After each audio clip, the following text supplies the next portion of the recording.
এই প্রশ্নপত্র ফাঁসের মধ্য দিয়া এই চোরগুলা যারা প্রশাসনের বিভিন্ন জায়গায় বিসিএস কর্মকর্তা বা বিভিন্ন হিসাবে বসে আছে তাদেরকে তড়িৎ তাদের নাম সবার সামনে নিয়ে আসতে হবে। সবচেয়ে বড় চোর দুর্নীতিবাজ কোটাটা হচ্ছে গিয়ে বাংলাদেশের বড় কোটা। এই কোটার বিরুদ্ধে আন্দোলন করলে সব জিনিস সুবিধা আমরা পাইতাম। কিন্তু এইখানে যে কারণে আপনাদের সামনে এসে দাঁড়িয়েছি, আপনারা অনেকেই দেখেছেন কয়েকটা ইস্যু খুবই আলোচিত বাংলাদেশে এখন চলতেছে। এর মধ্যে একটা বড় ইস্যু হচ্ছে গিয়ে যে প্রশ্নপত্র ফাঁসের সাথে পিএসসির দেখা যাচ্ছে যে উপসহকারী সহ এবং পিএসসির চেয়ারম্যানের গাড়ির ড্রাইভার সৈয়দ আবেদ আলী, তারা ধরা পড়েছেন। সৈয়দ আবেদ আলী সাহেবের স্টেটমেন্ট আমি দেখলাম, দেখে উনি বলছেন যে এই প্রশ্নপত্র ফাঁসের যে টাকাটা ইনকাম করছেন এটা নাকি আল্লাহর রাস্তায় ব্যয় করছেন।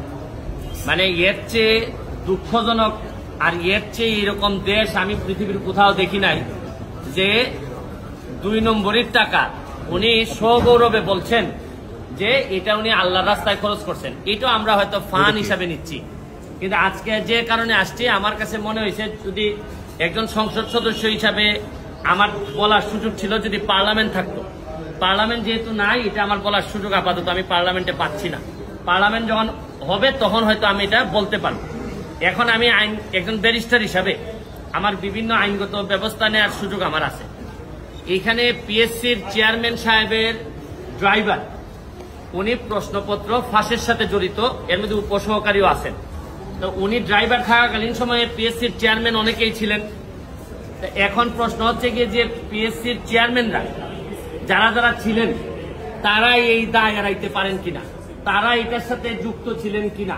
এখন আমার ড্রাইভার আমার যদি ব্যবসাপাতি করে অথবা ড্রাইভারের মাধ্যমে ওনারা টাকা নিয়েছেন কিনা এটা ভালোভাবে দেখতে হবে। কারণ ড্রাইভারে ধরার পর যদি এটা ধামাচাপা পড়ে যায়, আরে ড্রাইভার করছে এটা বুঝেন না, হয় অনেক সময় এইগুলা বলে কিন্তু চাপা দেওয়ার একটা প্রক্রিয়া থাকতে পারে।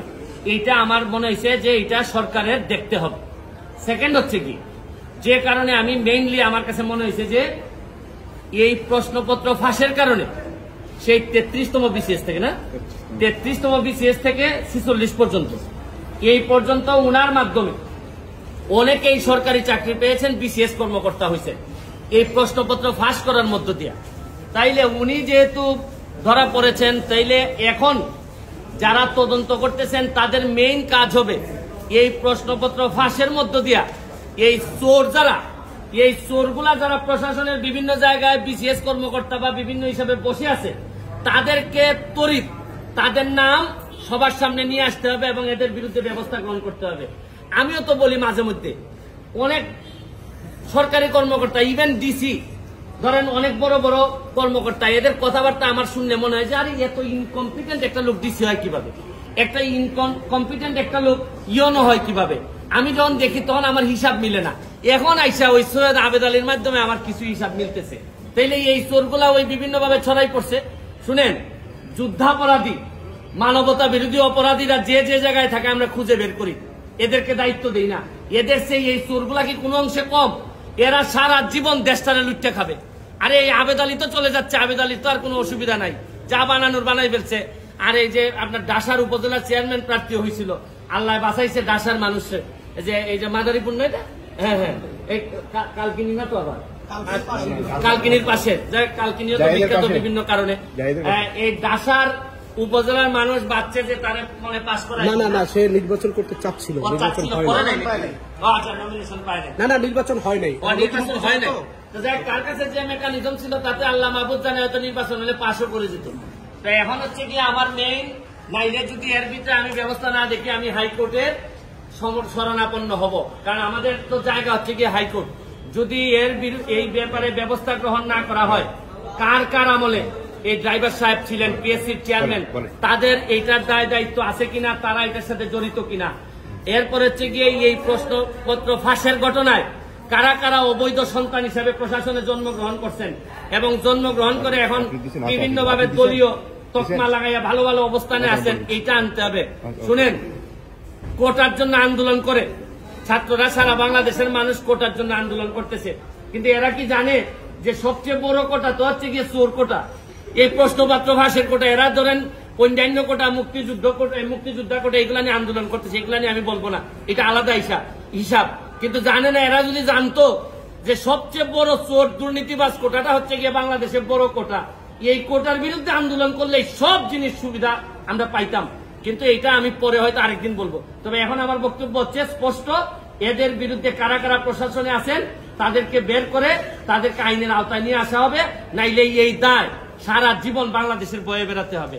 আমি একজন এমপি হিসাবে, একজন ব্যারিস্টার হিসাবে আমি মনে করি এটা জাতির সামনে নিয়ে আসা আমার দায়িত্ব। আপনাদের মাধ্যমে আমি এটা ছড়াই দিতে চাই এবং আমি দেখতে চাই যে কি ব্যবস্থা গ্রহণ করছেন। নাইলে আমি মাননীয় প্রধানমন্ত্রীর কাছে প্রয়োজনে যাব, মাননীয় চিফ জাস্টিসের কাছে যাব, কারণ এইভাবে একটা দেশ চলতে পারে না। চেয়ারম্যানরা জড়িত ছিল কিনা এগুলো ওনারা নিজেরা কিভাবে করলো, প্রশ্ন যাতে পরবর্তীতে আউট না হয় এগুলা নিয়ে তদন্ত হোক। পিএসসি কিভাবে নিজে প্রটেক্টেড হবে এইটার জন্য তদন্ত কমিটি করে তারা তাদের প্রোটেকশন বাড়ায়। কিন্তু এর আগে কারা কারা চোর ছিল, দুর্নীতিবাজ ছিল, বাটপার ছিল, এগুলা বের হয়ে আসা জরুরি সবচেয়ে বেশি। Thank you. পিএসসি কমিটি, এই যে বাংলাদেশের কমিটিতে আমি ভয় পাই আরো বেশি। কমিটি করলেই মনে করলেন যে ধামাচাপা দেওয়ার জন্য একটা প্রক্রিয়া শুরু হইলো। আরে কমিটির কি কাজ?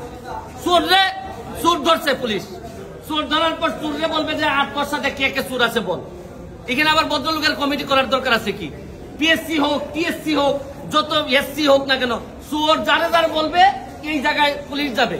এখানে মধ্যে এই তদন্ত কমিটি করা মানে একটু আস্তে, এর মানে হজম করার জন্য একটু টাইম নেওয়া। এগুলো আমার অভিজ্ঞতা থেকে বললাম।